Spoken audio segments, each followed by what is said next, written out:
கொஞ்ச நாளைக்கு முதல்ல நாங்க கீழே இறங்குறதுக்கு முதல்தான் ஒரு 2-3 வருஷத்துக்கு முதல்ல ராஜா இங்க வந்திருக்கு. சரிங்க. அது எப்படின்னா நாங்க இருக்கிறாரு இப்படின்னா அது ஒரு வழியில போயிரு ராஜனா. ராஜா தெரியும். ஓ சரி சரிங்க. இப்படிதான் நாங்க ஒரு தண்ணி ஒரு குழியாட்ட பறைச்சு. சரிங்க. மாடு ஆடுக்கு வந்து தண்ணி கிடைக்காதப்ப. சரிங்க. அப்ப கிணறாட்ட குழியாட்ட தோண்டி ஒரு பள்ளத்துல தோண்டிட்டு போய் நான் ஒரு நாள் போய் பாக்குறோம். துவைக்கலான்னு பாக்குறோம் தண்ணி இல்லை. சரிங்க. அப்ப பார்த்தா பூரா தாரையா இருக்குது. நான் என்ன நினைச்சிட்டு யாரோ வேற ஏதோ பண்ணி இருக்கிறாங்களா புருஷ்காலோட வந்து அப்படின்ட்டு நான் நினைச்சு பாக்குறேன். அப்ப கடைசியில பாக்குறேன் போது அதுதான் ஃபர்ஸ்ட் ராஜா யானை வந்து அந்த இடத்துக்கு வந்திருக்குது நம்ம இந்த மலைக்கு. அப்ப பார்த்தா ராஜா யானை.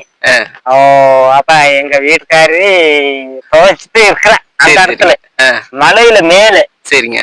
நாங்க குடியிருக்கிறத விட்டு மேல எவ்வளவோ தூரத்துக்கு போகணும். சரிங்க.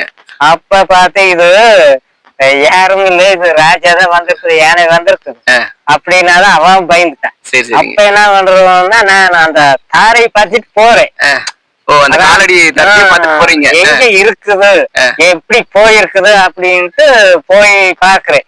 அப்ப போய் பார்த்தா ஆனா நான் அது போய் இருக்கிற இடத்துல பார்த்தா நம்ம ஊர்ல இருக்கிற ரைட் எல்லாம் தெரியுது. சரிங்க.